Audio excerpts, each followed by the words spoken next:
Let you know. Episode 126, I think, of the Goodfellas podcast. 1 second. Yeah, episode 126 of the Goodfellas podcast. Shout out to my boy Boxing First Vlog. Go over to his channel, hit the like button, hit the subscribe button. You got some good numbers in your last live, Blunt. Did you see Oh the? man, yeah. No, I'm just working, bro. I ain't really. I'm doing it for the love of the sport. You know what I'm saying? I ain't trying to chase nothing down. You know, maybe a bag. That's about it. But I really do everything I do for the love of the sport. And then if folks tap in, I salute those people. You know what I mean? All Yeah, facts. like the last Goodfellas podcast done more. I think it done as much numbers on your channel as it done on our channel. What people don't know is that we stream the podcast on, I think, in 7, 8 different destinations. So if you don't see a lot of views on it, YouTube, we get views on Instagram, Twitter, Facebook, Blunt's channel, Blunt's Facebook. So it's kind of distributed evenly in multiple different places. But yeah, thanks for tuning in. If you have tuned in, if you do tune in, hit the like button, hit the subscribe button, share, definitely. The topic today is obviously Golovkin Canelo. So we're just previewing the fight today. I think Jeff's gonna come in at some point.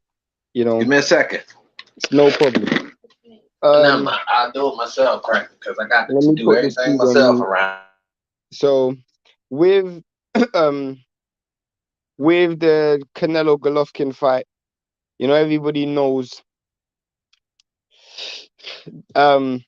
this is probably one of the biggest fights of the year. Canelo Golovkin 3.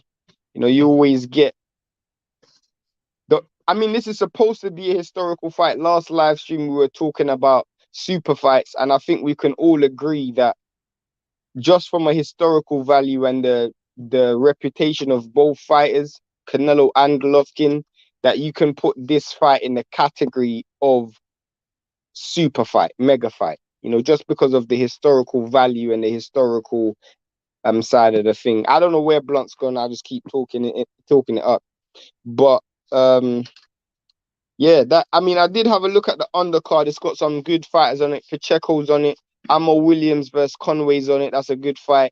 You also have Bam Bam. He's on it. Probably one of the best fighters on form right now, between him and Charlo and maybe Devin Haney, just in terms of their actual form, and maybe Dimitri Bivol. But yeah, that's a good undercard, a solid undercard. And to be fair, you expect these mega fights like Canelo, especially back in the day when Floyd used to fight, not to have such a massive undercard. But this is a DAZN pay-per-view, so we'll see what kind of numbers it does. What do you think, Blunt? I like the undercard, man. After doing some homework on the matchups, I keyed in on that Amo Williams Conway. Conway fight. So, Yeah, and I think that's a big test for this young cat, man. We're gonna really find out where he's at in the game. And then if you really look across the landscape of boxing, them boys down in Aussie, they be busy on Thursdays, bro. I mean, I think America misses a lot of good fights just based on the fact that we so regional with just our love. Like, we got to expand our love for the sport, bro, because there's some great fights across the board, man. So, I'm tapping in. I'm heavy on Instagram, extra busy because, they shut me down on Twitter. Not permanently, but we'll get back with them. I ain't begging nobody for nothing. So I'm busy on the gram. I'm bringing everybody the odds, reasons why I'm looking at, these betting tips, man. So get the bag with us too, man. So tap in to G5JeffTV.com. Go to the prediction league, man. It's totally free. So you winning just to get in and trying. You feel me? Like, you can be guessing and still win a bag. So get in, man. Take your chance. Get some bragging rights. You're going up against the best anyway. But yeah, as far as the topic though, bro, Triple G, the card is good. It's worth the buy. Definitely worth the buy. Are you gonna pay for it? Yeah. I gotta get right this weekend, man. I missed out on a couple of fights past few months, going through some things. But we back in the groove, you know what I mean? We back in fifth gear, moving like we supposed to. So I'm definitely gonna tap in. How much is it? From what I know, I think they charge the same rate, but I think they really start at like $59.99 and they go up. But this one could be a $79.99.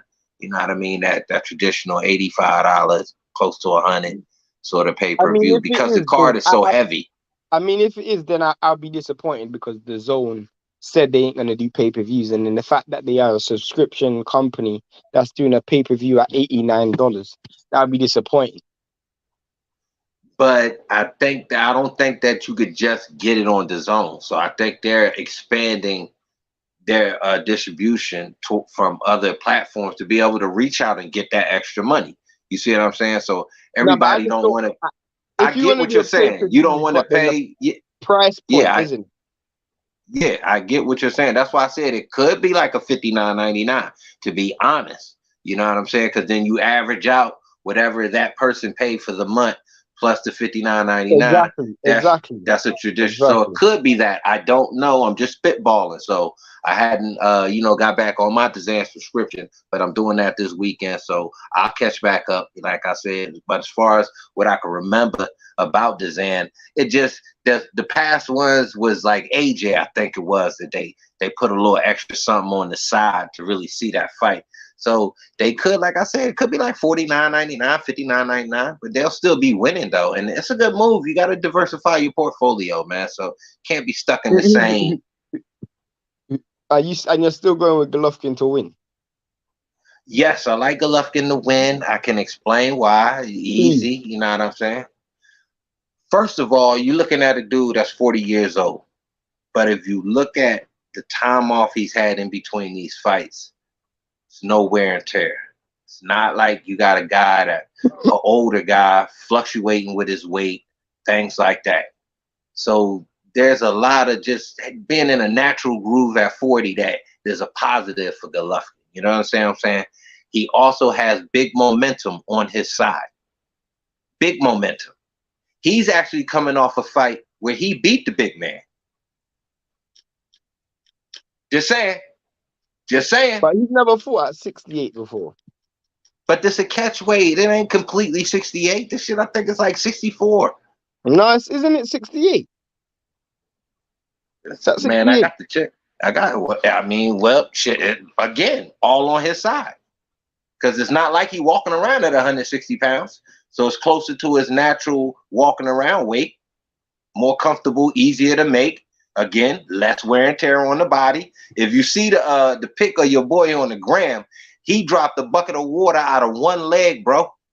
One leg with the fucking sweatsuit on. And that's the whole plastic joint. That's what I mean, sweatsuit, a real sweatsuit. He dropped a bucket. So, bro, you up and down with your weight like that, that's a strike against you. And we not even getting into the style yet. So everything I brought up had nothing to do with the style clash. So I'm on the side of underdogs this whole boxing week. My issue is the wear and tear. That is my issue. How much has Golovkin aged? Who you think aged? That's my point. Who do you actually think aged more since their second fight? Be honest. If you asked me before the Murata fight, I would have said Golovkin all day. But then I watched the Murata fight, and then he looked real good in the Murata fight. Golovkin looked real good in the Murata fight. It's the best I've ever seen him in a long time, probably since Canelo won. And but I don't Shane, know if that's because of how bad Murata is or how good Golovkin is.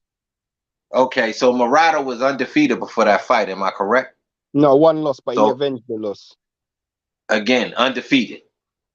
Why do you say he still had a loss, but he avenged it? If you avenge a loss, I go back to you having a donut again. That's just the way I think, because it's a hiccup. It's like you trip.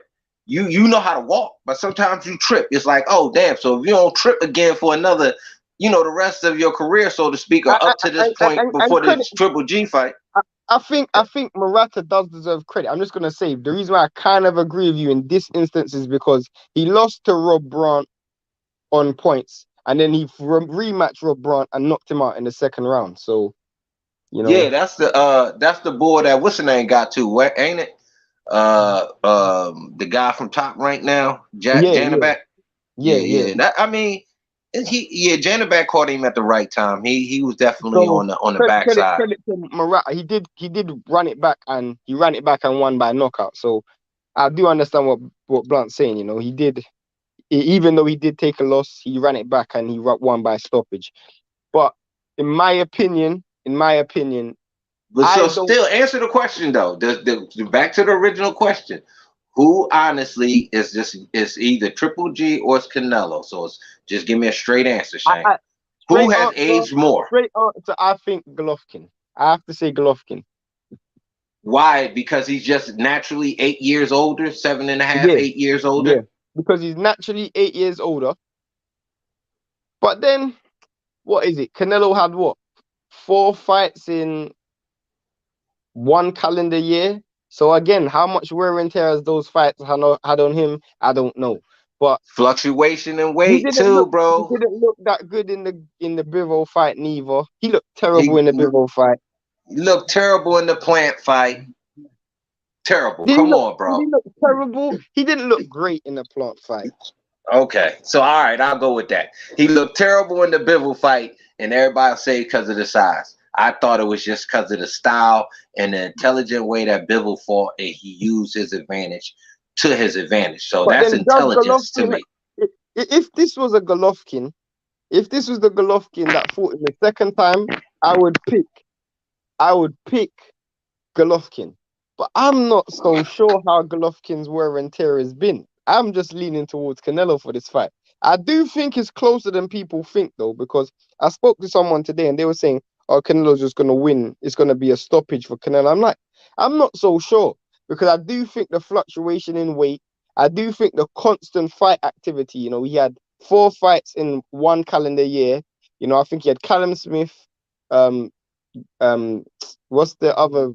Yildirim, Billy Joe Saunders, Caleb Plant, and then Bivol after that. You know, so he's So had he quite had one tough fight in the past 5 fights since his 2 fight real scrap, real down and greasy type of bout with Golovkin. He been on a cupcake run, so to speak. Better European tour than the Beatles. I'm just telling you that I mean historical European tour right there. So the wear and tear to me is not actually from the ring. If we want to talk Canelo again, I can only go back to him fluctuating in weight, all of this nonsense where he wants to be a bigger guy. Obviously, he was trying to put on weight if he wanted to fight a cruiserweight in whatever, I forget the African boy name, but if you wanted to fight him, obviously you were in the midst of putting on weight. Makabu. So if you wanted to fight him, you were in the midst of putting on weight. Am I correct? Facts. So you're fluctuating in weight. That's going against you when real competition comes into the ring. But I It still don't know happens how all good the time, bro. Golovkin is. I don't know how good Golovkin is. Man, you know how good Golovkin is, Shane? What he showed you the last time he fought, that's how good he is. That's all you can go with. So let me ask you a question. How does Golovkin win? By stoppage or on points? I see Golovkin winning on points. I think So he you can think get it. the judges are going to give it to Golovkin? And you know, I'm going to tell you why. Because I think Canelo is set regardless on where he's at. Like how AJ is. Win or lose, everybody just going to pay to see AJ. He the greatest thing since they sliced bread. All right. Okay, all you fanboys and you jockstrap, individuals, I get it. Love your peoples. But what I'm saying is, I think the judges are going to recognize boxing instead of the marquee name, quote unquote. You understand what I'm talking about? And intelligent boxing usually comes from older, craftier fighters, such as your B Hops and your guys like that. So I just got to go with Golovkin because, again, he went on the road way to Japan to dude's backyard and handled business. So kudos. You tell me you put that up against a track down of a track star in Caleb Plant, which was terrible. He had to wait for he had to wait for Plant to get tired to catch him. So you showed me nothing with cutting the ring off, any intelligent boxing, as far as like, you know what I mean, really setting something up, getting Plant to fall into something, getting Plant to do something different. He never did anything. So again, Yildirim. We don't want to talk about that. Billy Joe Saunders. Billy Joe Saunders was getting at him until Billy Joe Saunders wanted again, like you spoke on the other day, sit down and act like he was ready to trade. Stop doing that. You see what I'm saying? So I'm not seeing Golovkin do that. He might be talking that.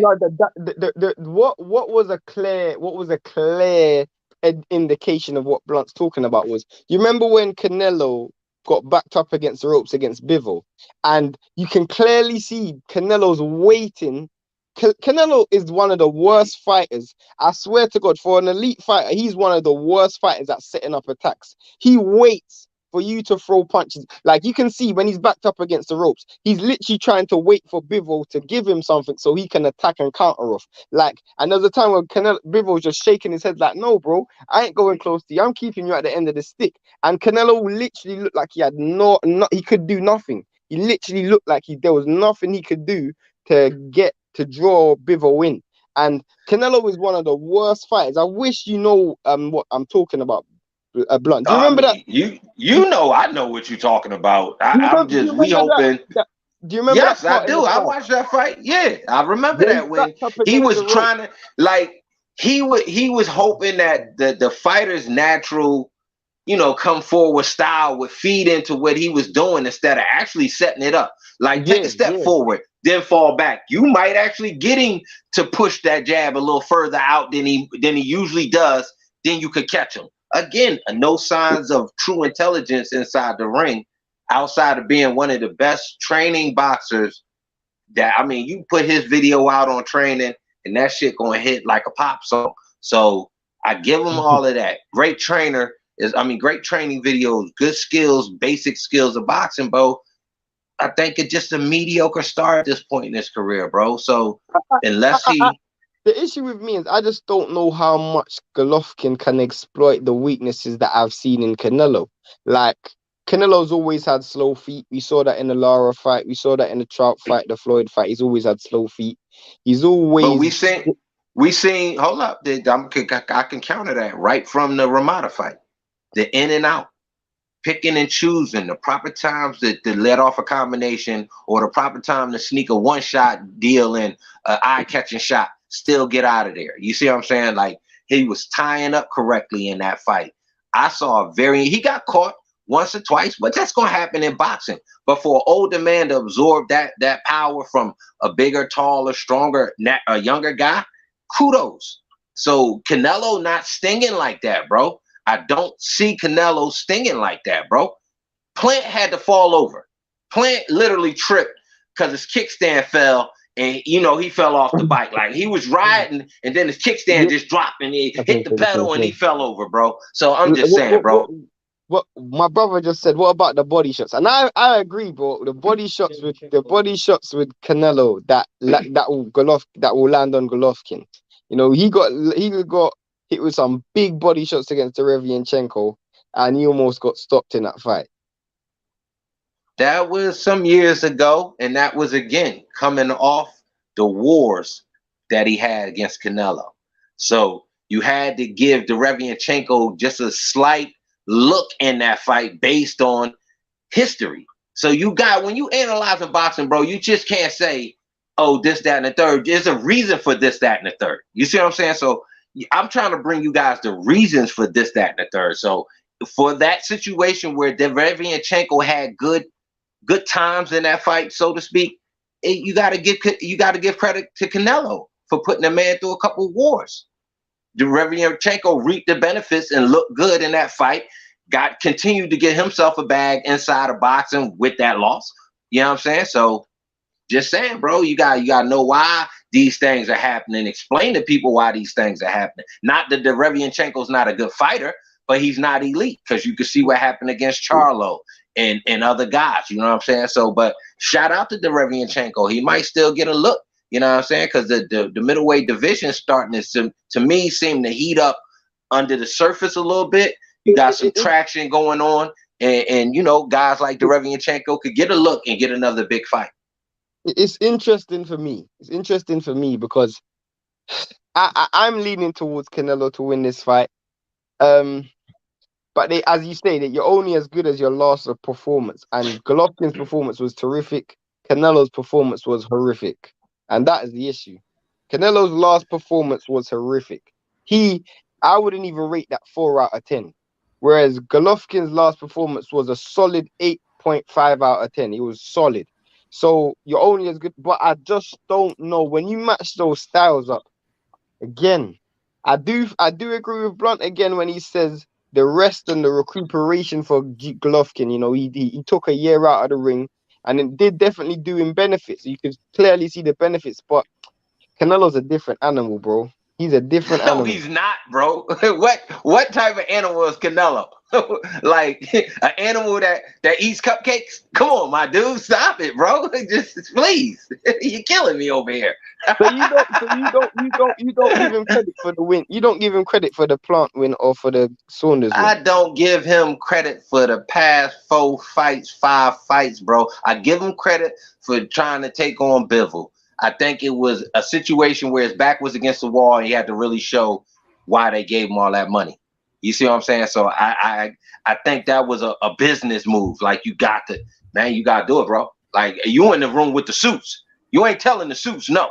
You know what I'm saying? These the capos and this the underbosses and all of that. You ain't telling them no. So they don't care about all that Instagram shit. They care about what's going on with the money and how is it looking? How is it moving? You know what I'm saying? So you got to go earn that. We need that. We need you in there with a big name. We can't keep paying you $20 million for these cupcakes, man. These some expensive cupcakes, bro. So I'm just saying. Jeff, it's good to see you, bro. What's going on? What the hell did I stumble into, yo? We're talking about Golovkin Canelo. He thinks Golovkin's gonna win the fight, and I'm not saying he's wrong for thinking that. And we both could be completely misleading it, and Canelo goes in there and just walks through Golovkin. I don't see that, but I'm just saying, like, I see Canelo winning the fight, but I feel he's gonna have difficult moments. I just feel like I don't know how. I think in the latter part of the fight, I don't know how the body shots and how well Golovkin is gonna hold up down the stretch. I guess I got a question for both of y'all. Just in general, have y'all heard anyone say that Canelo won both fights? No. Block. Only true hardcore fanboys of Canelo would say that. Real boxing analysts could call both fights a draw, be honest. You know what I'm saying? But you can edge either guy in each one or two fights. You see what I'm saying? So I think the outcome of one in a draw is correct. We can settle it with this. I'm not gonna cap. I thought when I watched the first Golovkin Canelo fight, I'll be honest, when I watched the first one, when I watched it live, I thought Canelo won. If anybody, no, I thought Golovkin won or it was a draw. So when they gave it a draw, I was like, draw isn't a robbery. I thought you could lean towards Golovkin or it's a draw. The second fight, I thought Canelo won that clearly. I thought Canelo won the second fight clearly. I thought Golovkin won the first fight. I wasn't like throwing chairs or anything when they said it was a draw. Like, you know what I'm saying? The second fight was weird, yo, because I literally watched it 3 times and I scored it differently 3 times. I might have to go back and watch it again. Because I know live I thought Canelo won 7-5. Me as well. Live, I thought Canelo won 8-4. I thought he won 7-5. But my brain was a little clouded at the time because Triple G was talking all this, he wants Mexican style, and Canelo basically granted him Mexican style, and Triple G decided to box. So I said, you know what? Let me watch the second fight again, and let me take that out of my brain, and let me just analyze it round by round. So the second time I watched it, I thought it was a draw. The third time I watched it, I thought I had a Triple G 7-5. So I've been bouncing all over the place as far as that second fight is concerned. But I think it's gonna be a real interesting fight because both guys have question marks. Question marks. What's the chances of a draw in this one in your guys' estimation? 0 chance. Nah, I don't see it. Even if they wanted to give it to him, The reason why they can't is because ain't no one want to see this fight for a fourth time. And that's the reason why I don't think it's a draw. Like this What? is the nail in the coffin on the truth. Can you answer a question for me, Jeff? Mm-hmm. What's the weight for this? 168. 68. So it's for the belts? Yeah. Mm-hmm. It's undisputed? Yeah. They ain't really marketing it like that. That's crazy. Because nobody looks at Canelo as an actual undisputed fighter. He's coming off a loss. He's coming off a loss. Yeah, but that was for somebody else's belt, bro. So that shit don't count. That's why when they went, bro. I know it counts on your record. I get it. No, I'm talking about beyond the record, bro. I get it. He got almost wiped out, bro. He almost got wiped out. I know this, bro. I'm being honest, but I'm just saying I'm trying to help defend the dude at the same time to make this fight worthy of what it should be worthy of. It's undisputed. It's undisputed. I mean, come on now. I got another thing to say to you guys that we got to take into consideration. No Abel Sanchez. The first two fights he had Abel Sanchez. Golovkin had Abel Sanchez. Now he's got Jonathan Banks. Historically, Jonathan Banks likes his fighters to box on the back foot, box on the outside, in and out, in and out. Do you think that's what he did to win? That's what he did to win against Ramada. That keeps your fighter from getting beat up too early where he ain't got nothing later as an older guy. So if you have him, he's got the footwork to do that against Canelo. Canelo will just but you just said earlier, Canelo footwork is terrible. So I come on. Shane. No, it's true, but Canelo will at least apply pressure and sustained pressure. Like Golovkin isn't fleet. He's not got the footwork of like a Bivol to avoid danger for 12 rounds. He's gonna get caught in a war at some point, and those body shots are gonna take his toll. I haven't. Shane, I could have sworn me and you watched both of them fights. The first two fights. I don't know how you're seeing it the way you're seeing it. What are you talking about? I'm talking about Canelo because it almost sounds like you want to say Canelo going to kind of walk through him. It's kind of like you walking that fine line. Like yeah, no, it sounds like that's what you want to say. I think Canelo is going to walk down Golovkin. I ain't never seen. He ain't walking down the first two fights, right? But I think Canelo's feeling himself, bro. He tried to walk him down in the first fight, bro. Did he not fight off the wait. But didn't he in the second fight? Did he not come forward and walk forward in the second fight? He came forward in the second fight and walked forward. Canelo's always gonna walk forward. It don't matter who it's against. He's always gonna walk forward. The problem is when it comes down to it, like it hasn't worked for long periods of time against Golovkin. Like as much as Golovkin, people talk about Golovkin's power and things like that, he does have a few layers to his game. He has a few layers to his game. So Canelo can't just go in there and do whatever he wants. And he ain't do whatever he want in the first two fights. I just think it's really. I think we have to take the first two fights out of the equation because neither fighter is the same fighter. Didn't I say that earlier? You can only go off of the past current, the current past. However you want to state that phrase, however you want to lay those two words together, that's what I can go off of. That's what's at the top of your resume, so to speak. So when you look at one fighter coming back down the weight, not again, you say not the greatest footwork, which I have to agree with. How has he looked tracking fighters down prior to that? Not good at all. So now, flip side, you got Triple G with the new trainer, showing a little bit of youth in his game, in and out. You know what I mean? Being smart, taking some time off, recouping, regenerating. A lot more positive things on the underdog side than there is on the favorite side.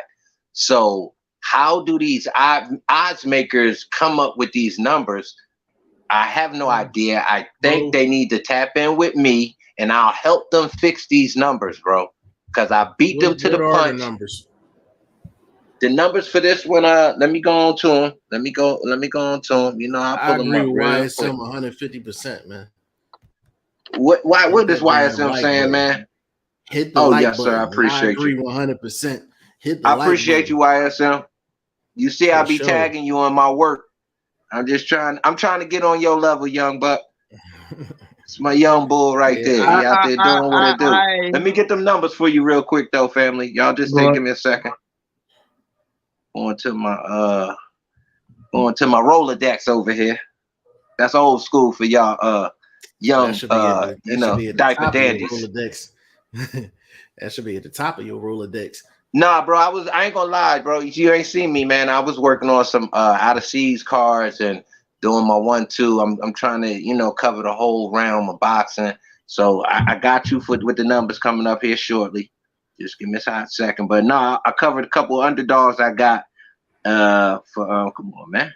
Ooh, yeah. Plus 410 for Golovkin, minus 550 for Canelo, and that's the highest across the board.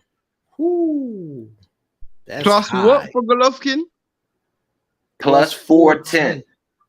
And you think I'm not gonna sprinkle something on that? Y'all done bumped y'all head twice in the same spot. Golovkin's minus 550. See how Golovkin wins this fight? No, Saul is minus 550. Saul. Excuse me for using that word, sentiment. All right, so I think I had this discussion with Shane before. It's been a while though. You say you don't see how Golovkin wins this fight. I don't. Can you kind of explain where your logic is on that? I can't see him knocking Canelo out. That's the first thing. Can't see him knocking Canelo out. And to me, Canelo is a much more confident and conviction. He has much more conviction in his fighting style since the first two fights. And if you look at the trajectory of both fighters' career, obviously the Murata fight was a good fight for Golovkin, but generally speaking, I've seen more regression in Golovkin than I've seen in Canelo since those fights. I thought Canelo fought much better in the second fight than he did in the first fight, and I thought Golovkin fought much worse in the second fight than he did in the first fight. And then when you look at the fact that if I can't see Golovkin winning by knockout, he has to win by stop. He has to win on points. I can't see how he wins on points against Canelo when Bivol almost pitched a shutout against Canelo and he's still just about won on the cards. Can I play devil's advocate real quick? Go ahead. Okay. So the thing with Canelo, so there's a couple reasons why I think there's a chance that Triple G could win the fight. The first thing is it's kind of hard to judge Canelo's progression because of who he's been fighting. So for instance, so you take Billy Joe. Billy Joe's not gonna stand in front of him. He was on the move. Like so you're basically looking for Canelo to, track him down and land his shots, things like that. Same thing with Caleb Plant. And he didn't look exactly sharp in that fight. His last 3 or 4 fights, I haven't seen like vintage Canelo.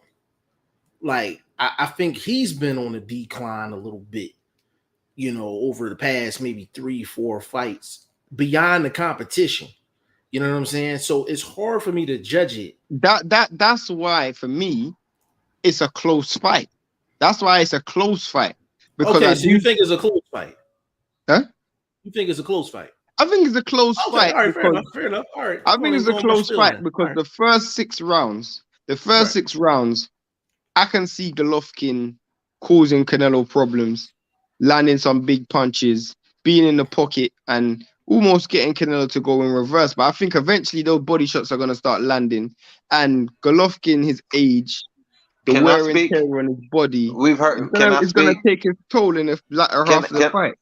Go ahead. I'm gonna tell you why. One reason, because motherfuckers are greedy, is why Triple G can win, because that will give us a 4th fight. Think about it. But nobody wants it though. Hell no. They barely won the third Okay. fight. Hell no. Are we not here talking about it? Has it not been splashing all over the media? I Bro, mean, come on, bro. Canelo is coming off a loss. If Canelo comes off bro, you just said it yourself, bro. 2 back-to-back losses Canelo to 2 different losing. fighters. I'm trying to tell you though, as a boxing, I said it earlier. It doesn't matter. Canelo is like a shooting star. Him and AJ. These dudes could lose 4 fights in a row. They going to fight. These people going to pay for that shit, bro. I'm just saying. Can I be a conspiracy theorist real quick? And you know that's not usually my lane, right? Is there something in Canelo's contract where that number that he was promised gets reduced if he loses? I can't imagine that. I can't imagine that. No.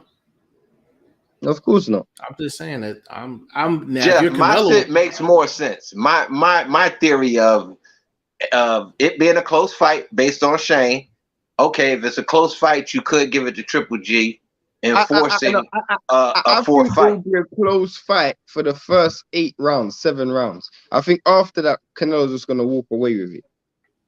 I even got a problem with that because Canelo's gas tank ain't the best. But I just think the wear and tear on Golovkin's body. From what though? Why? That's what I'm saying. Hold up. Can I get in here? Can I get in here? You said he looked worse after the fights. He only had 2 fights after those 2 fights, bro. What are you saying? And he won one of those fights dominantly. I mean wear and tear, I mean the wear and tear on his body after the first 6 rounds. Bro, when you're at a certain age, your recovery in fight also is affected as well, bro. So how did he look in the late rounds against Ramada? He didn't reach the late round. He knocked him out in the 5th round. That's my point. Yeah. That's my point. He ain't knocking Canelo out. He ain't knocking Canelo out. I see him getting a knockdown. I see him getting a knockdown. You must bro, I see him getting a knockdown. He might catch him. Like Canelo, like I see it. This is the scenario I see a knockdown. Canelo being so greedy, he overreaching for one of them hooks. Getting caught by, again, you said the stepping back game of Triple G has introduced into his boxing craft now. Slipping him and catching him one, and your boy might hit the canvas, gloves touching, something like that. I see something tricky like that going on. There's got to be something that's going to edge Triple G, and he going to keep the edge in that fight, and he going to win it. Close, I say, by 3 rounds. I think the first 6 rounds are going to be real hard to call. Real hard. It's going to be real hard to call, maybe 3-3, 4-2 either way. And then the last 3 rounds, just because of I think Golovkin's going to be hanging on. He's going to be hanging on because he would have got a lot of body attacks because Canelo's going to set most of his attacks around the body. He's the high up punch output that he's going to have to maintain, because one thing I will say is Canelo knows how to rest in fight, so he's not working 24/7. The issue with Bivol was making him reset every single time. Golovkin doesn't have that ability. So whereas Canelo can reset and recuperate, Golovkin ain't going to make him work when he wants to rest, because he's going to be thinking about preservation. He's going to be thinking about stamina. He's going to be thinking about damage limitation as well.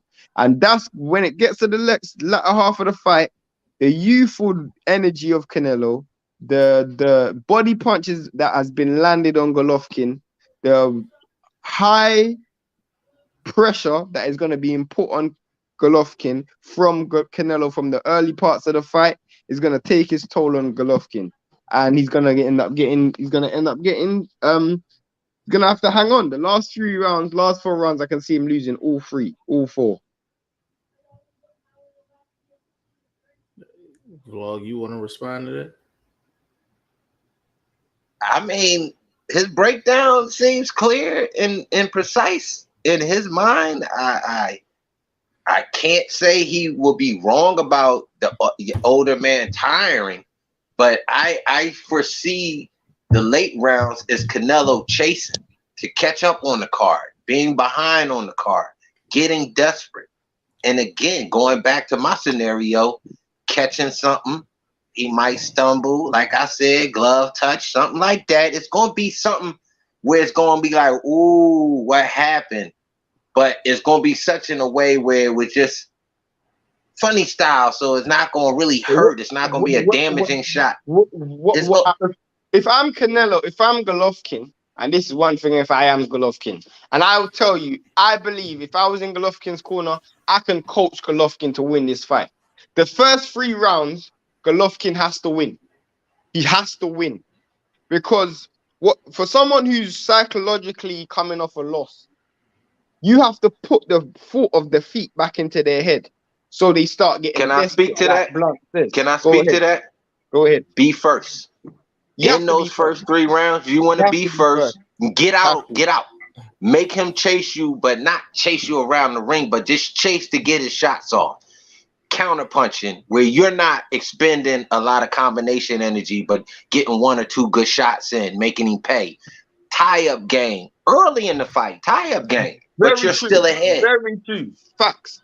Tie-up game. The reason why is because psychologically that will play a massive effect on Canelo, because he's a person who's, if he's down on the cards again, or if he even if he ain't, even if he feels like he's down on the cards, coming off a loss, you're just planting those little seeds. You're letting them get desperate. We saw Canelo get frustrated against Bivol. He got desperate against Bivol, and then eventually that affected his gas tank down the stretch.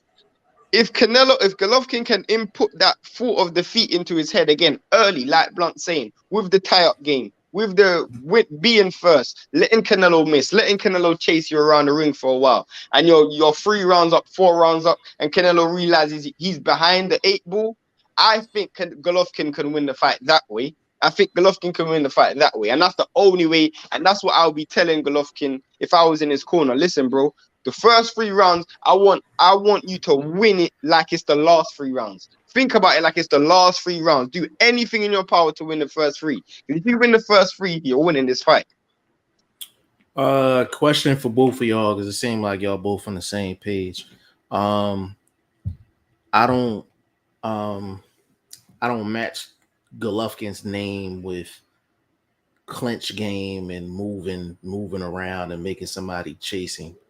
Are we asking him to do something that he's not capable of doing? He can clinch.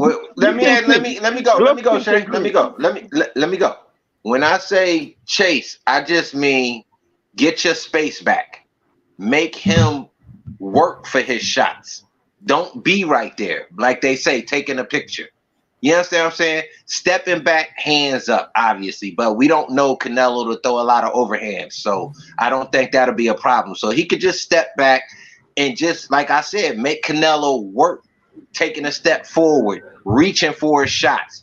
Again, Triple G has introduced the counterpunch game. Kudos to his new trainer, who's probably helped him with that. So again, I'm just saying, you have to go off of the homework you've done to do the homework you need to do right now. And me doing that, I'm calling the underdog in this one, man. You got to sprinkle something on that, bro. You know what I mean? You might be missing out. You know what I'm saying? A quarter piece of turn into a nice dinner for you and the lady.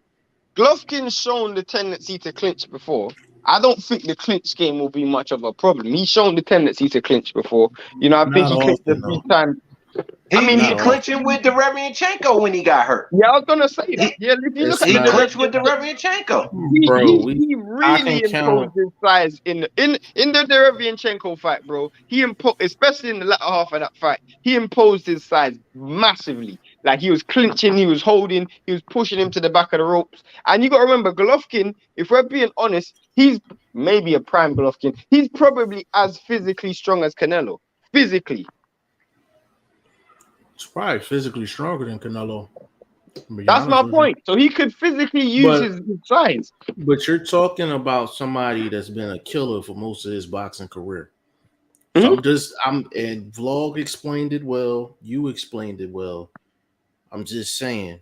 But you're asking a killer to do these things. But Jeff, I'm glad you brought that up. When you think about Eastern Europeans, and you think about clinch game, who's the first person you think of? Let's be honest. European and clinching. Clinch game and Vlad.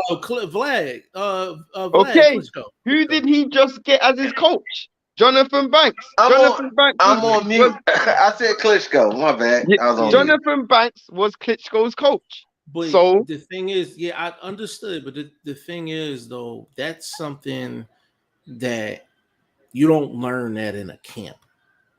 And it's hard to tell a killer to clinch.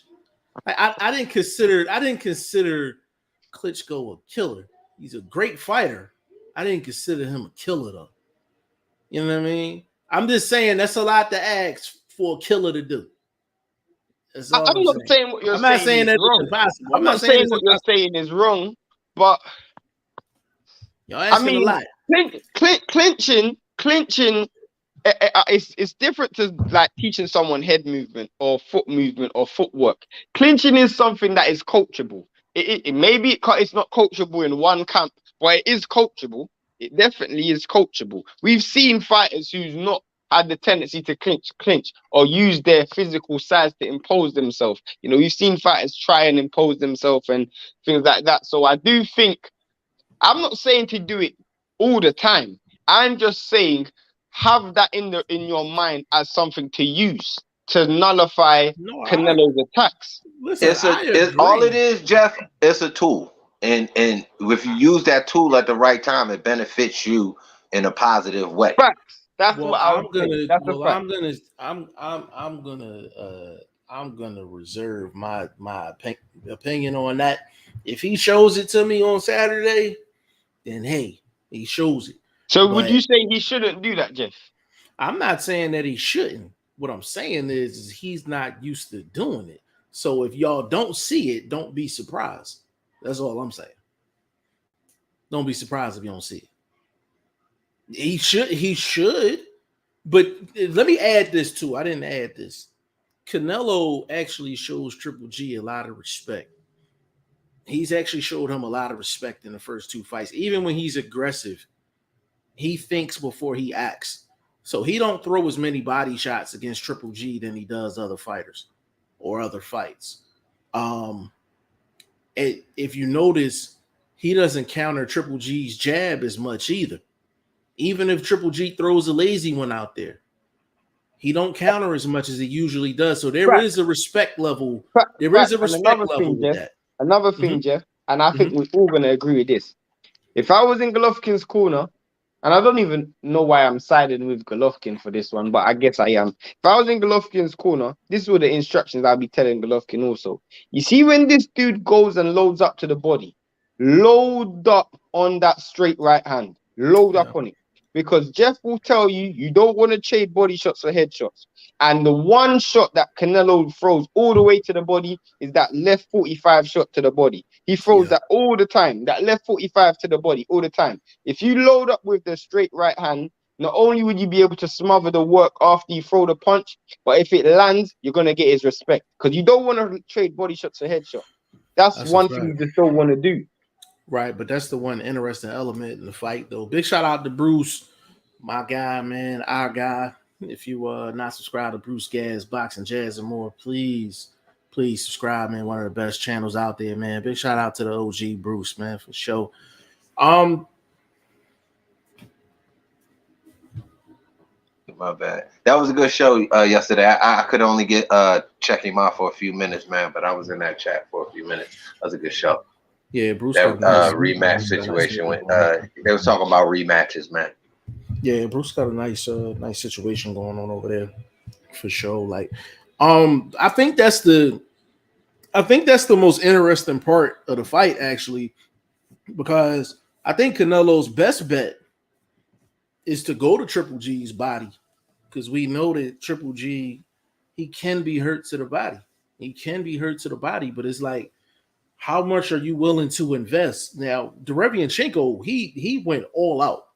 He went all out. Like, he fully invested to the body. He took the 401k out, the whole nine. He invested in the body that whole fight. You know what I'm saying? And it paid dividends. He got knocked down in the fight, but it paid dividends. A lot of people felt like he won that fight. I do think that Canelo, not to that extent, but I do think Canelo's going to have to make a concerted effort to make an investment to the body in this fight. He's going to have to. Go ahead, Vlog. You got it. What I was going to say to that is, like you said earlier, you're going to have to pay a price. And if again, no disrespect to the Derevianchenko fight, but that's not the fight that I'm going off of. That fight was almost 3 years ago. I'm going off of the Ramada fight. I'm going off of the work that you're doing with this new trainer. I'm going off the ability that you could still take a punch. You know what I'm saying? I'm talking about. So I'm counting on that, and I'm counting on you to be an intelligent, older fighter and not that quote unquote warrior style. You understand what I'm talking about? Because you want to win a chess match. You know what I mean? You don't want to win the battle. You want to win the war. So this is chess, not checkers. You understand what I'm talking about? So that's a fact. The one thing I will say though. Sorry to cut you off, Blunt. No, Murata is not a chess player. Like, let's make that clear. He's not a chess player at all. No, but what? Jeff, I'm not. It's not up to the opponent. It's up to my fighter to play chess. I don't care what the opponent's doing. It's up to me to play chess. I gotta rebut that. Shane, I'm gonna let you go in a second. I gotta rebut that. Is a difference between if you're. Hold on a second, y'all. Hold on. Go ahead, Shane. What I was gonna say is, and this is what I was gonna say to agree with Blunt, is the sense that maybe the reason why Golovkin found a new trainer in Jonathan Banks is because of preservation, is because he feels like, well, I'm going up in age and I can no longer fight this Mexican style, this Abel Sanchez come forward style, and I need to invest in Jonathan Banks, who is historically known as a black trainer. He's historically known for being a tactician. You know, Klitschko got him in there, and he almost preserved Klitschko's career for obviously the fact that the clinch game, the back foot game, the technical aspects of the fight, he improved that side of Klitschko's game. And maybe Golovkin was trying to replicate that same thing in the sense of maybe this guy's going to add more life to my career, in the sense that here is a person who is going to get me boxing first, because I can't, as an elder statesman, can't continue this warrior style fighting style. Maybe that's why he done it. And if you look at history, a lot of fighters, as they gotten older, have tried to change their style. The more athletic fighters couldn't depend on that. Now, if you're a slugger and a banger, you can probably switch things up to hold on, you know, another 3-4 fights or something of that nature, and you're kind of the, you know, in that elder statesman last few big fights as a superstar. You want to be smart in there, you know what I mean? You still want to be fan friendly, which obviously Triple G is, because his intelligence now is more what I'm looking for as a fan of boxing. You understand what I'm talking about? Because again, I actually, nobody's giving him credit for going on the road and doing that. You know what I'm saying? I'm talking about the whole team. They went all the way to Japan. We gave all the kudos in the world to Haney and his team for going all the way to Australia and doing what they did. Come on, man. Triple G did the same thing. Then you got to go off the resume of what we got from Saul. Again, second to none, greatest European tour in history. I don't care if it's hockey, jazz, it could be a volleyball tour over there. Whatever tour European you can think of, he is on that list, second to the Beatles in world tours. So kudos to that. Kudos to that. I'm giving you mad credit for that. But I can only go off that's cupcakes. It's a lot of money, very expensive cupcakes. Okay, now I thought the suits came in and was like, yo, bro, you got to earn that in these next few fights. You got to earn that, Playboy. You got to earn that. We sent you across the street to get a bag. You got to earn that, bro. And I think this is problems. That's why he all this super hypey and all of that, trying to smack people and but you ain't doing that in the ring though, bro. You not killing people in the first 3-4 rounds. Your track down game stink. You depending on these other fighters to slip up, to get tired. You know what I mean? You throwing heavy body shots, but what you gonna pay for it? Clay Pant didn't make you pay. He never sat down. I think he sat down once or twice in that fight. Maybe twice. I give him twice he sat down. You know what I mean? But the pillow hands, they didn't phase the boy. I give him that. Yelderman, again, another out of his realm type of guy. He let the hype take him out the fight. You know what I'm saying? Yeah, I don't know, bro. I can't, you talking about, bro, this dude resume is so. And now it's time to earn it. And Triple G gonna make him earn it, bro. These odds makers, these dudes be so far off, bro. It's hysterical. It's like they set one number so they could pay for the other number. Percentage You know wise, what I'm saying? Percentage wise, what percentage do you give Golovkin, Jeff, and what percentage do you give Golovkin, Blunt? To win the fight? Yeah. Are we talking the judges gonna be fair and square? Yeah. Or are we talking Fair in reality? judges. Fair judges. Fair judging. Fair judging. This is a 50-50 fight. It's fair judging. 50-50. Wow. If it's the 50-50 fight, then we cannot begrudge Canelo's resume. We can't begrudge Canelo's resume because he's actually taken a good. But I never said that I thought it was a bad fight. I just said I didn't want to see it. Oh, no, but there was people that were saying that he should have taken the PBC deal because it was better. Can I explain why? Who was on that PBC deal again? Who was on the PBC deal? Benavidez Charlo. I think that's murderer's row, homie. But I think that's murderer's row. But I think he'd have went 1-1, just like he might go 1-1 on this one. He may go 1-1. I am not going to deny it. But if I'm setting the odds, this is an even fight. This is a 50-50 fight, bro. You're not giving this dude. I know why they have Canelo as the favorite. I just think it's high. I think it's very high. They're acting like they haven't fought twice. That's my thing. They're acting like they haven't fought. But can I give you some valid numbers? I don't think. Can I give?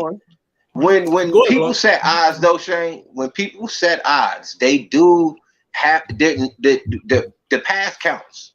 That's how the current numbers come into play. So when they look at the past, they look at him first getting a draw in the first fight and then winning the second fight. So he's up. So he should be the favorite based on just that history with this particular fighter. Okay, I can understand you saying that.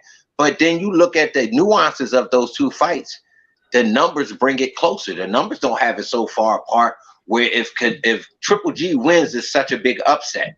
Come on, bro. Why do you think? I want to know, Jeff, mainly Jeff, because me and Jeff think the same. Why do you think a fight that happened, 3-4 years ago, has any effect on this fight here? I think the fight happened in 2018, so 4 years ago. Why do you think it? I don't think. I look at it completely different. I think what happened 4 years ago has nothing to do with what happened today. I can answer that because Canelo hasn't changed offensively. Triple G hasn't changed offensively. The same strengths and weaknesses they had 3-4 years ago is the same strengths and weaknesses they got now. I think Golovkin potentially has more weaknesses. I'm not saying that he doesn't. I'm saying their strengths and weaknesses are very similar to 3-4 years back. Saying he has more weaknesses than he had 4 years ago. But Canelo does as well. But see, this is the only difference is Canelo's younger. Can I speak? Y'all, we talking about all these weaknesses. And one thing y'all never given an OG credit for is his intelligence. So as you get older, you know what happens? You actually get smarter and you move a lot better. You understand what I'm talking about? You feel me? I'm just trying to drop a gem on you real quick that could be used in everyday life, that can also be applied in this boxing match. Because Jeff, you just said his tendencies have been the same. I beg to differ. The last fight, he did not go toe-to-toe with Murata. And actually, that would have been the only way Murata would have had a chance to win.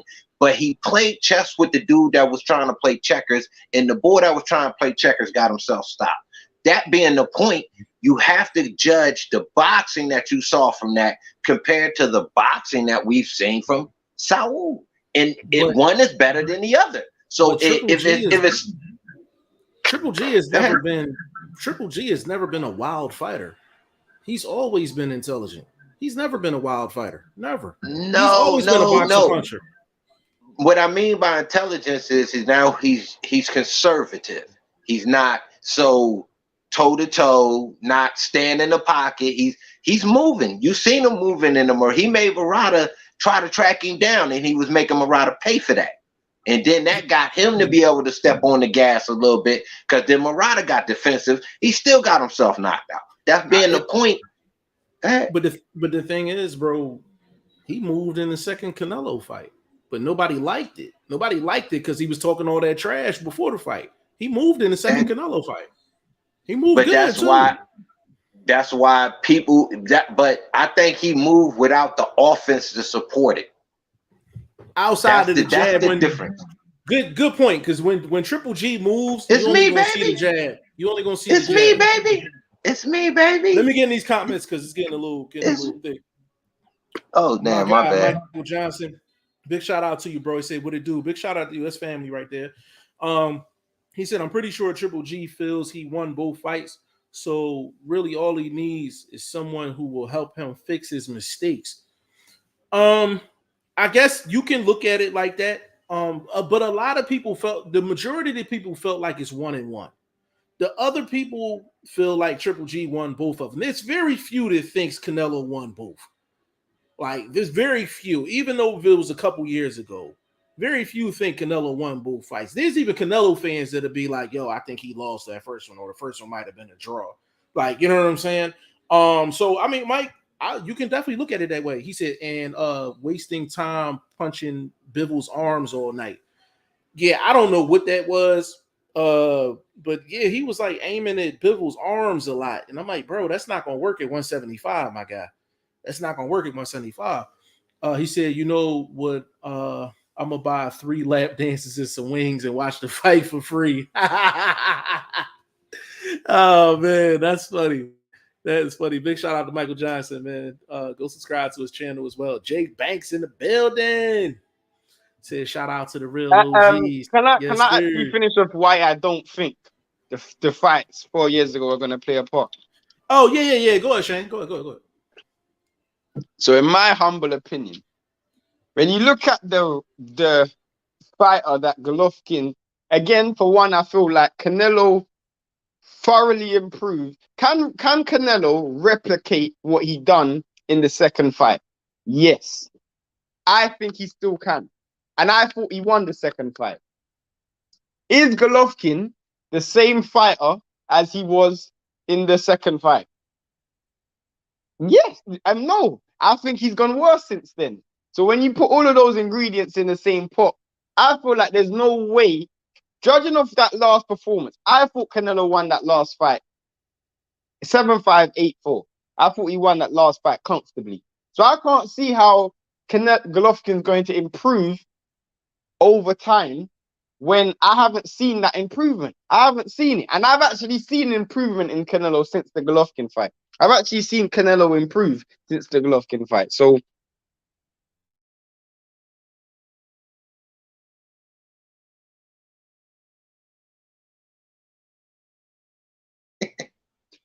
oh man, I love you, Shane. I love you. I guess you like, double platinum artists, you know what I mean, that are able to stay on tour for a long time and, sell out arenas and stuff that. Bro. Did he not? He fought Danny Jacobs after that fight. He fought Kovalev after that fight. He fought who? He fought top fighters after that fight. Okay, bro. I give you credit, bro. I'm not saying he didn't, bro. You know what I'm saying? I think the Derevianchenko was better than everybody on his resume, and that's three. That's three straight wars in a row that most dudes don't have in a 20-fight career. So, I can compare just that, and then going to Japan, winning the world title. You know what I mean? Going up in weight now, going after undisputed. I mean, there's a lot of things in Triple G's favor that edge him in my estimation. And again, I'm no expert. I'm no expert. I'm just telling y'all why y'all should maybe, think about why he could win this, bro. Because all of these things factor. It's not just, again, Canelo throws body shots. Canelo. Saul ain't been looking great. He's had so-so competition. Kovalev probably had a couple beers as he was waiting on the fight because it took over an hour. Again, Yildirim, Callum Smith, to me, just didn't even try. So I can't give you credit when your opponent is not really even trying. So I guess a great victory. Caleb Plant, track star, bro. Look excellent. Should try out for Tennessee, State. You know what I mean? Maybe get on a relay team or something. You heard me, Blood? Yeah, I heard you, nigga. I'm just like, you feel me, though? What did he say? He said he's a runner. He's a track star. He's out there like this. Bro. That boy's out there skating. He was like this. Man. And then he had the full-blown conversation. Come on, bro. No killers having conversations in the ring. No killers. I'm just saying. I can smudge that resume. Let me. This is he said, Michael Johnson said, neither one is the same fighter. Now, I agree with that. I think Canelo's better than he was 2 years ago or 4 years ago. I don't know, bro. I don't know. I gotta think about it.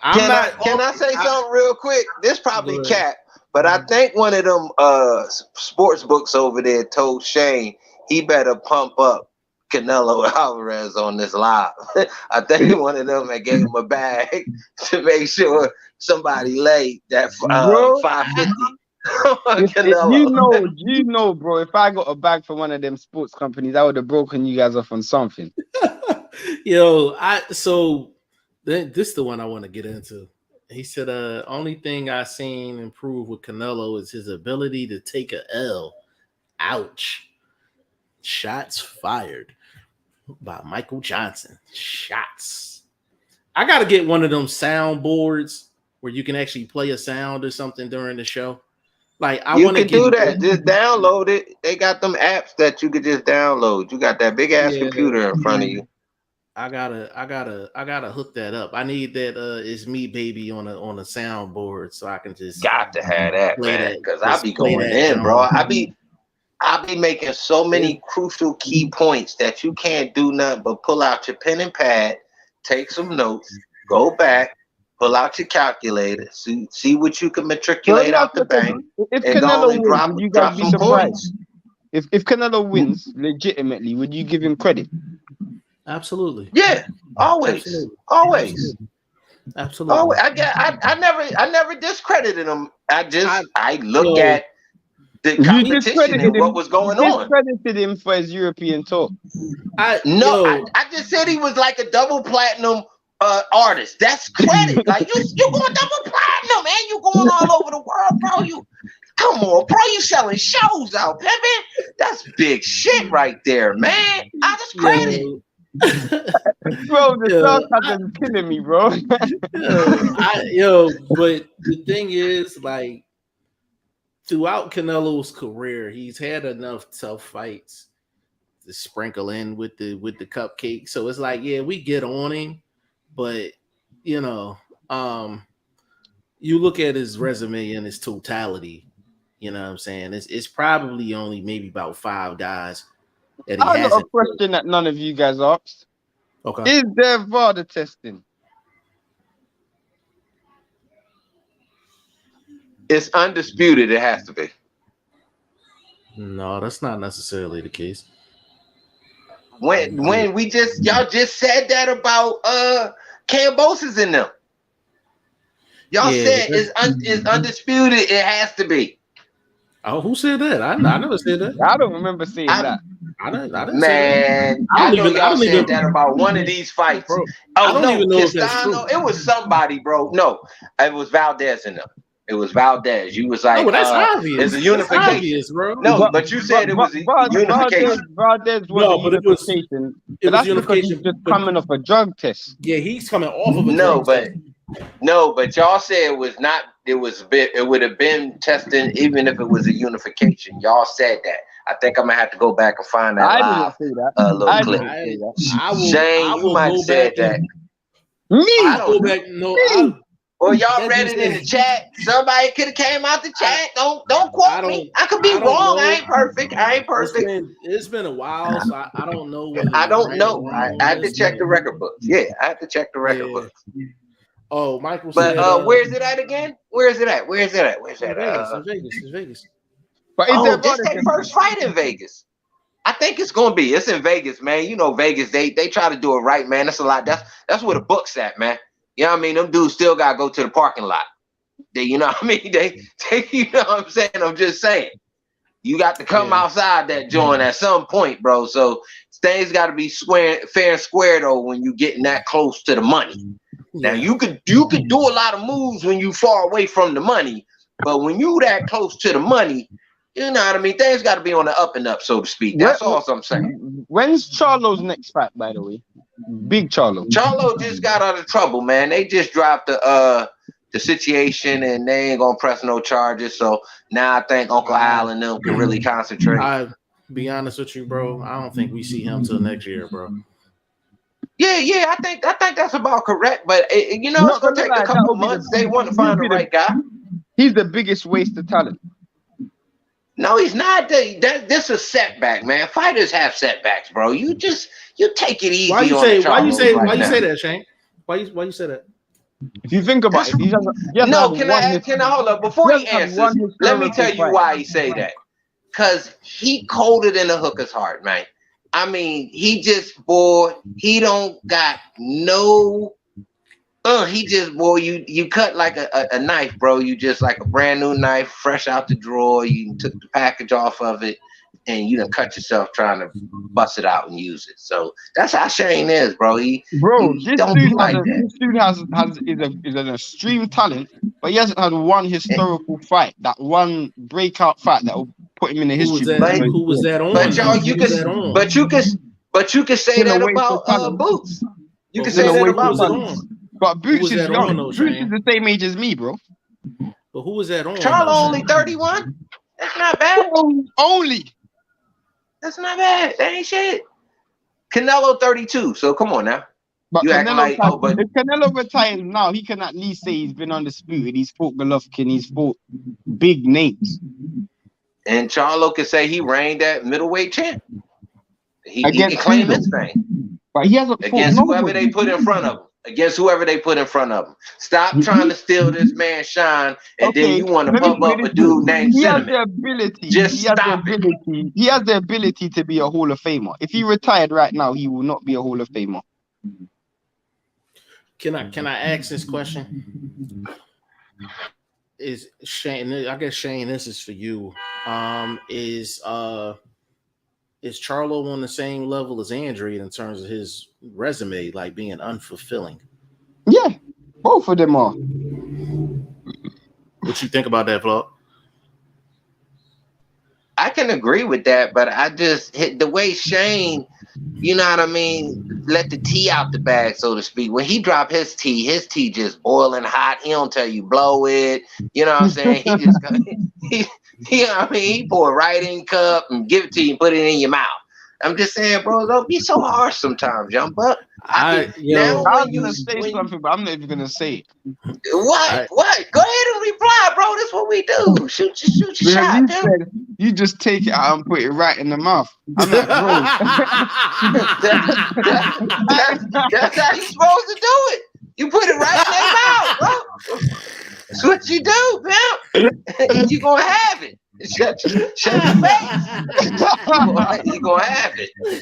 Yo, you know the depending on who yo. you ask, bro, I ain't ever had no criticisms for that. Yo, listen, I ain't laughed all day, man. I done had a hard day, bro. Like, I ain't laughed all day, but I'm coming in the crib. I'm like, yo, I know one of these motherfuckers gonna have me cracking up laughing today. I said, I don't know what I'm getting ready to walk into. Yo, y'all is fucking crazy, bro. What I'm gonna say is, when it comes to that, I ain't ever had no criticisms, bro. I ain't ever had no criticisms. Yo, Shane, crazy. Michael said Canelo didn't even try hard against Bivol. You know what, bro? That's because he knew he was gonna lose. Bro, I'm gonna put it to you like this. Let me put this back up here. I actually need to reread that. Canelo didn't even try hard enough against Bivol. So, bro, what you seen that night was a dude in the ring trying to figure it out, and he just couldn't. He just couldn't figure it out. What does he Blunt just couldn't say? Figure it out. When you come to the job with the wrong tools. Yeah, like you gotta hold on. You got a power drill. You supposed to do drywall and shit. Like, like what the hell? Like, bro, you got the drill in your hand and you're thinking, how am I gonna figure this shit out? It's like you know how your mom asked you to come cut the tree down, but he bought the butter knife. You know what I'm saying? Like, come on, my dude. Like, you when he again, like Jeff said, he was trying to figure it out. You can't figure it out with the wrong tools, bro. It's just terrible, man. You know what I'm saying? Like, and that's we keep like giving Saul so much flack. When things like that don't work out, you kind of got to look and turn at the corner and the coaches. You see what I'm saying? The management for setting this fight up. You got to really look back at them. We can't keep throwing Saul under the bus. You know what I'm saying? I got to speak. Yeah, I mean, you know, well, we know the story. We know the story behind. I mean, we know the story behind that. I mean, they thought Bivol was a cupcake. They thought he was a sweet cupcake, and they was wrong. You know what I'm saying? They was hella wrong. Hold on. Canelo has the ability to rematch Bivol, but said no. Actually, to be honest with you, bro, it's a duck. But that's a smart ass duck because he gonna get spanked again. I saw a dude who fought going through the motions, doing average would get him the win. I'm talking. Oh, you talking about against Bivol? So, bro, here's the thing, though. Like, I think he was so flustered in that fight, Mike, trying to get to the bottom of things. I think he just lost his way, bro. Like, you could tell he looked like somebody lost in there.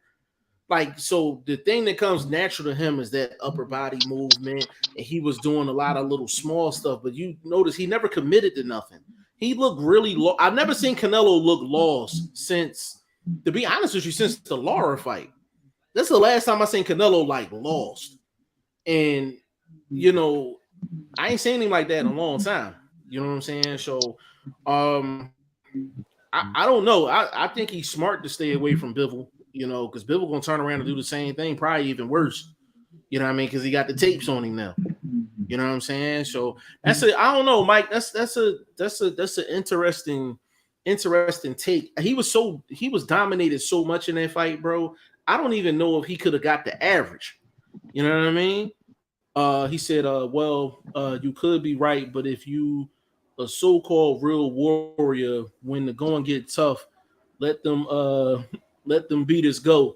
No, listen, I'm with you 100%. I'm with you 100%. The bad thing about the Canelo fight, and the reason why I know Bivol was that good, Canelo kept his hands in his pocket for most of the fight. He ain't really let them puppies go. And part of that is like, you trying to figure it out, or is it because Bivol's another person that added counterpunch into his game as well. And Vlog and I did a show, before the Canelo fight, and Vlog pointed it out back then. He was like, "Yo, if you watch these clips, he's throwing a lot of counter shots, and Bibble's not known for his counter shots. That little half step back and that counter hook that he be throwing is very accurate, very accurate. He doesn't get the credit for it. So when you think of Bibble, you thinking jab, jab, right hand. You know what I'm saying? Like keeping it basic. But he actually got a counter punch game, and that's another thing that Canelo and them didn't factor into the equation. You know what I'm saying? But no, Mike, 100%. Canelo probably would have did better if he'd have just let his hands go and stopped thinking. You know what I mean? But I think he still would have lost. I think also. Can I say something to that? You gotta still throw the right punches though. You feel what I'm saying? I can understand letting your hands go, but if it's the wrong punch, it's worthless. It's useless. It's actually causing you because you're losing energy. That's why I said I think he still would have lost. I think he still would have lost. And he was getting tired real early in that fight as well. Yeah, his gas tank was real low in that fight. He said, y'all see them silent agreements Canelo was getting caught on. Facts. Yeah, man. That's 100% facts, bro. He said now Vlog you can't. He said so now Vlog you can't say nothing. Hold on. Well, he was losing energy getting hit. No, that had something to do with it as well. Yeah, he was getting, bro. Which first round was worse, bro? I probably asked this before, but I'm gonna ask it again. Fuck it. Which round was worse, and the person got the round scored? AB. Canelo Bivol round 1 or AB or AB. What was that? AB. What was the dude name? What's that dude name? What's my man name? Santiago. Yeah, Santiago. Which first round was worse? AB. I told you, bro. AB. I already said it before you said it. What you think, Vlog? But you know what we were saying though. And I gotta give kudos to you and Shane. Y'all was saying Canelo first 4, no matter what the fuck happened. Y'all was saying that. So I think AB because it was so unexpected. We thought, at least, this guy's going, what I mean, get the benefit of the doubt. AB trying to prove something, really get the fans back and didn't. You know what I'm saying? Was out there looking sloppy. You know what I'm saying? Like, you know what I mean? Like he had the. So Broner's still the reigning. So Broner's still the reigning king of the first round. Okay. Michael Johnson, he said, no, he said, I meant when Vlog said, can I say something? I said, no, as a joke. Yo, when Vlog want to get his point across, he'd be like, yo, can I say something? Can I say something? Can I say something? I'm just saying, y'all be barking out there, man. Yo, you get trying to get it in. Bro, you get OG privileges, man. So you know what I'm saying? Like, nah, but it's listen, man, it's been great points across the board. I can't really argue with anything Shane said or anything Vlog said, and Michael Johnson's had some good points as well, man. Like I guess we can kind of let's close it with this one from a betting perspective. Shane, I'll go with you first. Vlog, you follow up. Shane, do you think the odds is too high for Canelo? Do you think they're too high? And if so, how do you think it's real high? Or I think it's too high, but I also feel like it's because they also know that Golovkin's gonna get stitched up. So even if it's close on the cards, bro, Canelo's winning that fight. So all right. So if you're the odds maker, what would you say is what would you set it at? 210, 220, 220 minus 220 plus 220 for triple Golovkin, G? yeah. Okay, fair enough. Go ahead, Vlog. I'm just trying to tell you, these dudes are setting these numbers, and then they're gonna miss what a lot of the boxing people say are casuals. So 220 is okay, but if you want to still make sure you're getting something positive from your taking of these bets, I would have set it around minus 325. If you want to keep Canelo a favorite, probably like a plus 175, 185 for Triple G if you want to keep him as a respectable underdog. I think it's just disrespectful at 410, but it's so disrespectful. I gotta take it because I did my homework on why I would take it. But these guys, you know, because the odds are so wide, bro. That just shows me even more that Canelo is not gonna give Golovkin a fair shake on those judges, bro. Yeah, hold on. He said, "Hey, reach out to Jermaine Franklin for an interview." Shit, I'll reach out to him. Yeah, I'll definitely reach out to him. I'm looking for people to interview anyway. I got two locked up already. I ain't gonna say who. I'm trying to get the dates. I'm trying to get the dates and times in, and I'll definitely announce those when I get a date and a time. Vlog, you on me, baby? Yeah, my bad. They coming on the podcast, or you doing independent interviews? Nah, they supposed to jump. Well, that's what I'm trying to figure out now. You know, I like to ask them, do they want to actually jump on the podcast, or they want to pre-record a joint? So that's what I'm trying to figure out with them right now. So you can't do no pre-recorded joints, man, because they too censored, bro. But they gotta understand what we do is we don't ask them retarded ass questions over here. We like to talk boxing and things like that. So it'd be great for them to come on here. They gonna learn. No, facts. Like, that's why I was saying, like, I gotta really, that's why we don't have that many interviews on here, because I really gotta probe these people before I get them the green light to come on, man. Because I'm like, we don't take no 10, 15-minute interviews. We don't take no bullshit. And just know, like, we don't edit nothing. So whatever come out your mouth is getting dropped. You know what I mean? Like, so I gotta make sure the right people get on, and you know what I'm saying, and all that. But no, I'll definitely give Jermaine Franklin a call and see what he want to do. He said he ain't been in the ring due to some problems with his team, but he would get on. I'm with it. I'm with it. I'm with it. We all with it. Like, we just, bro, Mike. He's a good fighter as well. It's annoying because America don't really have much heavyweights, you know. And he was the prospect before Jared Anderson came out, you know. Correct. And then we didn't hear from him for a while. Jermaine Franklin is a good fighter, man. I'm gonna reach out to him. I'm gonna reach out to my man from Philly too. What's my man that lost to Michael Coffey? Damani Rock. Darmani Rock. I'll reach out to him. It's a couple dudes I want to actually talk to. So Mike, I'm on that. Shane, remember that name for me, Jermaine Franklin. Yeah, of course. Hold on. Brennan Smith in the building. Big shout out to Brennan. He said, I want Triple G to win, but not buying is good though. I mean, do what you do. Like, I mean, Mike said he was gonna go get a couple lap dances and a plate of wings and watch it for free. So I mean, if you want to go to the strip club and get a plate of wings and watch it for free, then so be it. I ever thought that before. Hey, to be honest though, bro, it's actually not a bad card. Not a bad card, bro. So if you did spend a couple coin on it, you're gonna get your entertainment. They show fights in strip clubs. Some of them, yeah. They show sporting events. They charge extra cover though. That's all it is. That's how they get their money for it. You know what I mean? I've never been to a strip club in my life, and I actually don't want. Even when I went to Philadelphia, why someone's like, I shouldn't even have said this shit. Oh, I don't even know who's watching these podcasts. This is just not. Let me just save that for another time. That's incriminating. I'm not even gonna finish my sentence. Go ahead. Yeah.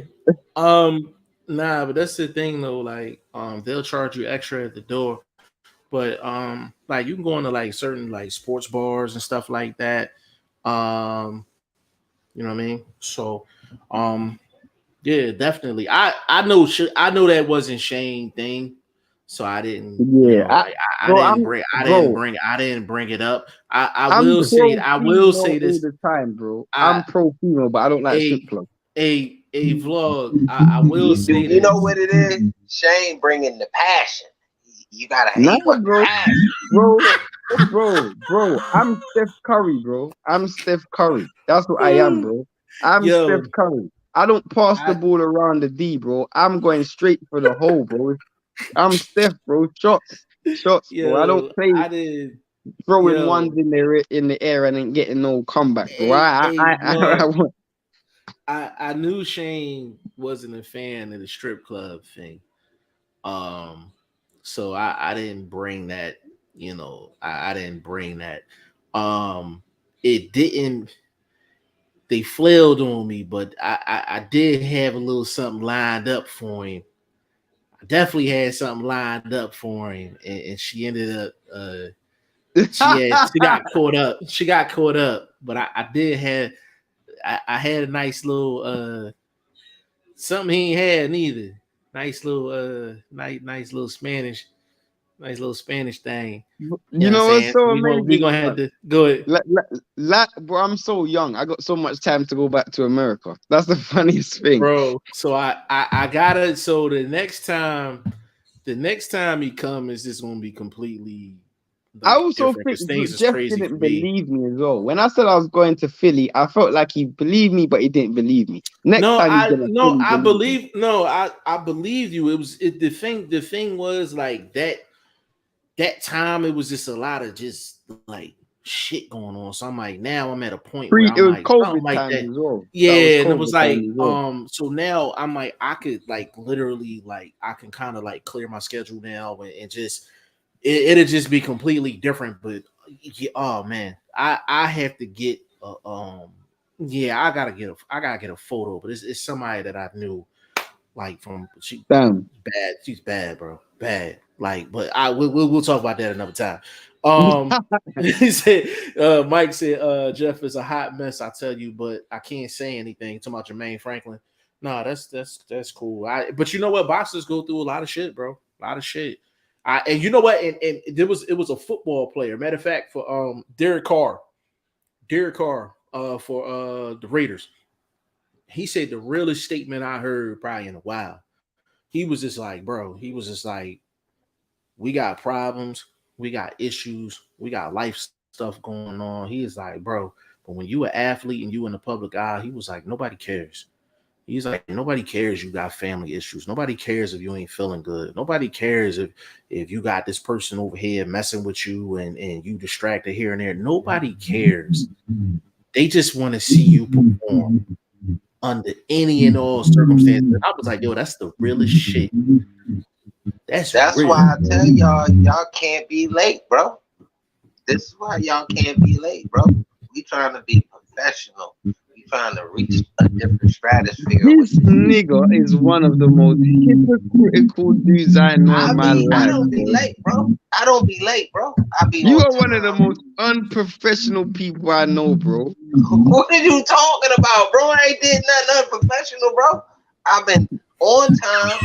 I've not been using up profanity, things like that. My wordplay been real tricky because you know I be out here skating in these streets. You know what I'm saying? I'm bobbing and weaving. You did. I'm just saying, bro. Y'all gotta be on time, bro. We like an hour late today, bro. I'm just saying. We was an hour late. Hold on, what time y'all start? Bro, I was waiting around like the last whore on the block at 12 o'clock at night. Yo, if we get on between 2:30 and 3 your time, I think that's good.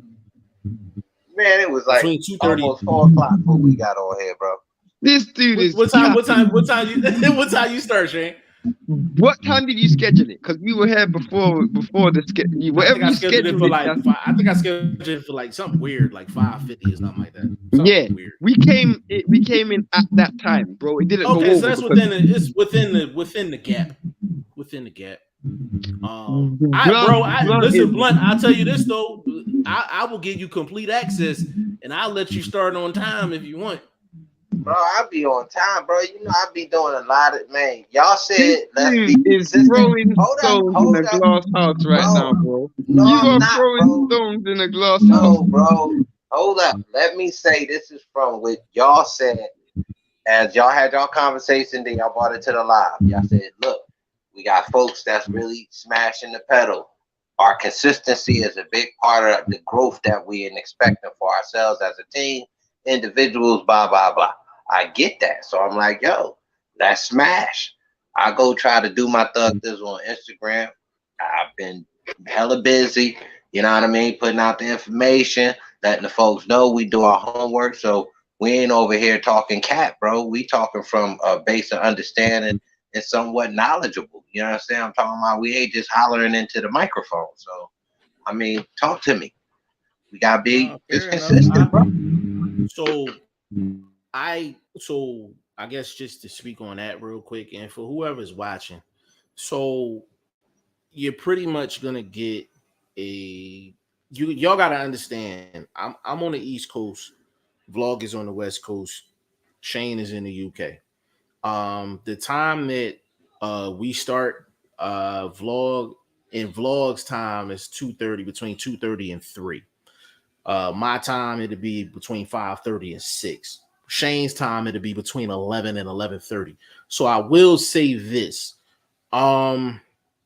What we have to do to get on this camera, there's not a lot of people that will be able to relate to what we have to go through to get on camera. A lot of people are by themselves and all that. So it's not easy. And to kind of piggyback off of what Vlog said, I'm really looking at that half-hour gap because it's the three of us. If it was just me by myself, that's something different. But like if we can get it in within that half-hour gap, just know if you're tuned into us, hold us to that standard. We got to be on within that half-hour gap. And I think that's fair. If we was all in the same city, that's something different. But we in 3 different time zones, so we try. And over the past week or so, we would probably have like a sit-down show in like a studio or something. Yeah, we would be in a studio somewhere. We was in the same city, like for sure. So I think Shay, I agree with you only because we that nice with it, that we would deserve that. You know what I'm saying? I'm talking about like we that nice with this boxing talk, bro. Like, yesterday's show was bonkers, bro. We never talked about legitimate, like just the concept of what a super fight is, bro. We the only people that can make that a whole show, bro. Like, you understand what I'm talking about? We do that all week, bro. When you think about it, the things that we've spoken about as a collective in boxing, we can get any topic. Anybody in the comment section can give us one topic, and we can talk about it for at least 2 hours easy. Yeah, no, that's 100% facts, man. Like and the thing that's crazy is like we have a thumbnail to get you in the door, but it's really an open table for whatever. You know what I'm saying? You on mute, baby. Read that next comment, Jeff. That caught me off guard. I didn't even read. Okay, I think that's why I was paused there for a second. I don't know if y'all noticed that, but Mike said the one I go to got everything: the BBWs, the thick, slim, thick. Damn, they got midgets too.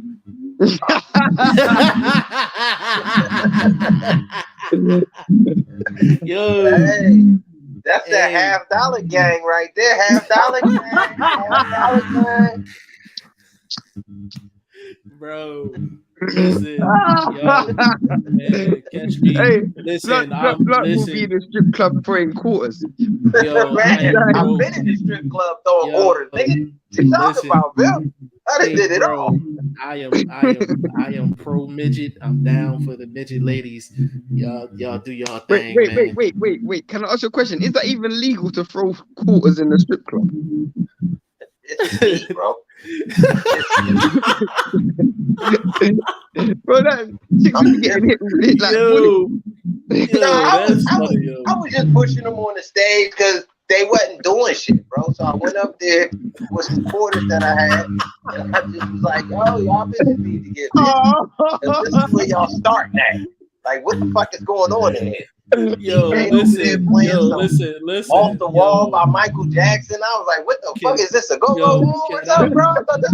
Yo, can I tell y'all the funniest thing I seen in the strip club, bro? Like the coin thing there, bro. That's funny, right? That's funny. So we had this hood spot, right? So it's only like 4 of them. We had this little hole in the wall spot, so it's like 4 Jones in there.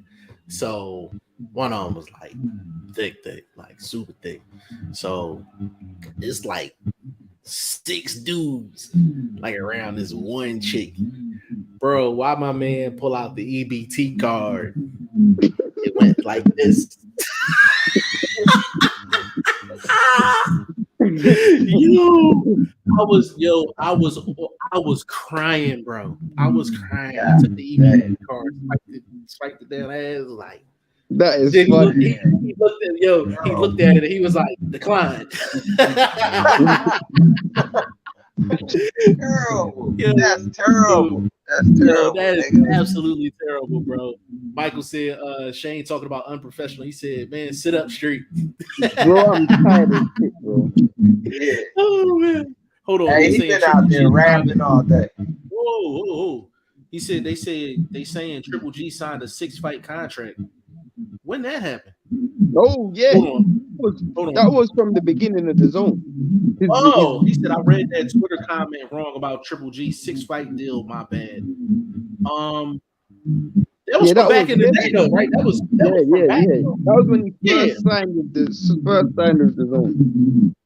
He said, "Hell no, you better not throw a quarter." No, hold on. Hey, Mike, he said he slid it on the stage. He said he just slid it. Yeah, I ain't throw no quarter. I slid it because they was in the back by the mirrors and they was just doing like this. And I'm like, what the hell, bro? Like, it ain't packed in here, but goddamn, there's a few motherfuckers in here. They in here for a reason. Like, bitch, what I need some binoculars to see you in the strip? Like, you know, get your worthless ass up here. I'm gonna start y'all out at these quarters. Y'all come to the front. It might start getting to some 1s and 5s. I don't know, but we gotta start at a base. I'm trying to get y'all away from the mirrors. It was like 3 of them, bro. This shit was terrible. This guy's the funniest dude I've ever known in my life. This guy's so funny. Yo. It was terrible, bro. That's an Oakland Cali too. That's an Oakland Cali story right there. This the only show where you gonna sit up here and talk about what's a super fight. It did talk about midgets sliding down the pole and shit, sliding. All respect to the ladies, though. You know what I'm saying? No disrespect. Man. Bro, before I die, I know they got this COVID vaccination going on in America. Before I die, I need to meet Blunt, bro. Yo, we're gonna link up. Like, seriously, like we gotta link up and like just do like a whole show. Yeah, like, man, we need wherever we at. You know, Vegas, hit down south somewhere. We gotta definitely meet up, man. You know what I'm saying? It'd be cool to come home, but I've been to Philly, so it's cool. Yeah, we had the big. I don't know. We can Michael, where you at, bro? Hey, Mike, let me know if you in Texas or not. Yeah, we supposed to fuck with Stay Ready. You know what I'm saying? We can meet Texas might be the play. Texas might be the play. Shane ain't saying nothing like that, though. Now, bro, Jeff told me before. He said when you go to Texas, it's different. Texas, man. Bro. Oh, yes. Texas, Houston, yeah, and you know Houston, the hot boxing scene, entertainment scene, all that right now. So I can imagine what, like, just thick, bro. You gonna have to be Steph Curry with them, bro. Bro, I'm not even gonna lie, bro. I'm gonna have to go in there at least at welterweight or middleweight, bro. Because right now I'm at feather and lightweight right now, bro. Them chicks be moving like flipping Gerald Miller. Like these chicks heavyweight, bro. Put your ankle weights on, you know what I'm saying? Put your ankle weights on, weigh you down. Hold on, baby. I need to get on one of them Renoto packs, bro. One of those packs. Like... Yo, let me get these last couple of joints out of here. Get up out of here, bro. Hold on. He said my stripper friend said it ain't illegal to throw quarters, bro. The fact that you got a stripper on deck to ask that Yeah, question, bro. you next level with it, bro. You next level with it. Salute to you though. Yo, are It- you Michael Johnson's one of them. These go strip club, and everybody knows him by his first name. Everybody knows him by his first name. they be like Mike, you want the same order from last time? Them wings and fries? Literally. I bet. You know what I mean? Big shout out to Michael Johnson though. He said, I'm in Key West, but I was in Toledo. Key West. Oh, Okay. All Key right, fair West, enough. that's Florida, correct? Yeah, Florida. Fair enough. So we gonna close this thing I out, mean, man. Florida is another place, bro. Florida, another one too. Yeah. I ain't never been to Florida, so that'd be nice. Oh, bro, I had We Shane gotta make already it a know. once in a lifetime joint, like a bucket list thing. You know what I mean? We really gotta do it up Shane there. already told Shane that story, bro. That man, I that's a mean, hot. there's 50 states in America. I wouldn't want to travel to all 50, but there's certain states that I would want to travel to. Like Texas has to be one. Atlanta has to be one. Georgia is Georgia, isn't it? So Atlanta, Yeah, Georgia has to be one. Vegas, obviously. So yeah, definitely. Vlog, any social media, bro? Hit me up on the gram, man. We going monster on the gram. You know what I'm saying? Like extra big. You know what I mean? Give me the numbers, these low key fights that you get $1 off of, bro. So you're getting the information, you get some tips. So follow me on the gram, boxing. Use the number 1 to replace the word, and just tap into this good information. Obviously, the channel. We going crazy on there, giving you some great tips, low key undercard fights that off the radar, but going had a highlight reels cracking on YouTube and other little sites. So tap in with me, man. And give me social media, bro. bro, I'm tripping. Cause I didn't hear one word Blunt said. That's how tired I am. But yeah, man. I'm Shane the number 1. Sorry, Hey, Blunt. I literally yeah, didn't hear one word you said. I'm tripping. you good, man. I underscore am Shane the number 1 on Instagram, man. You can find me all over the place, man. Instagram, Twitter, Facebook, G5FTV, the website, G5FTV.com. Please join the Boxing Prediction Fantasy League. Get your Triple G Canelo picks in. Get them in. We in the middle of season 3, man. I feel like it's gonna officially start October 15th. That's how I feel like. You know what I mean? Like that's gonna be the pinnacle of the season, man, for sure. It's gonna iron out. We're gonna see who know what they doing by the 15th. See, because we had a little hiccup. Nobody can really take the reins right now. So I think again by the 15th, it'll iron out. We'll know who's who. Facts. 100% facts, man. But yeah, we're gonna close this thing out, man. One more thing, man. Like I just want to let y'all know, the people that's watching and the people that don't be watching. I just want to let y'all know, like we officially in the algorithm now. Just want to let y'all, want to let y'all know. I ain't gonna say, well, Shane, you know what's going on. Like we officially in the algorithm now, so that's why you seeing this consistency. You know what I'm saying? And we gonna keep this thing up and rolling. But it's not a given that you in the algorithm. But I know we're in the algorithm. I know for a fact we're in the algorithm. And also when this show goes on, bro, go on Vlog's channel too. Bro, I don't Jump know on if you've there been as well. realizing the last 2 lives, especially yesterday's one, he got as much views on his platform as we got on ours. I checked Yeah, it. He yeah, got as much on his, so the views are being distributed evenly on all the platforms, like on Twitter and Facebook, and on yeah. Blunt's channel, it's like it's even. Like I think we got 50 something, he got 40 something or something like that. So it Right. was It still practically the equals out same. to and it still equals out to basically triple digits, but we're pretty much at a high across the board. I know whenever I drop something on Twitter, it's over 1,000. There's over 1,000 every time I drop something on there. Uh YouTube has been going bananas. You know what I mean? I think we done found the hack for that. You know what I'm saying? Stay in the algorithm and all that. We're gonna keep that on the low though. You know what I'm saying? But man, this was a good one, man. Hour 50 minutes strong, man. Got my guys with me at all times, man. I don't know if we're gonna be talking about strippers or boxing or whatever, but we're gonna be on here talking about something. You know what I mean? So listen, on behalf of Boxing First Vlog, aka the General, aka Blunt, aka Blunt Bayless, aka Mr. 1K. We got my man VP Shane, aka Ice Cold Shane, and your boy G5 Jeff TV, aka G5, aka the Guru. On behalf of the staff, it's a good one. See y'all tomorrow.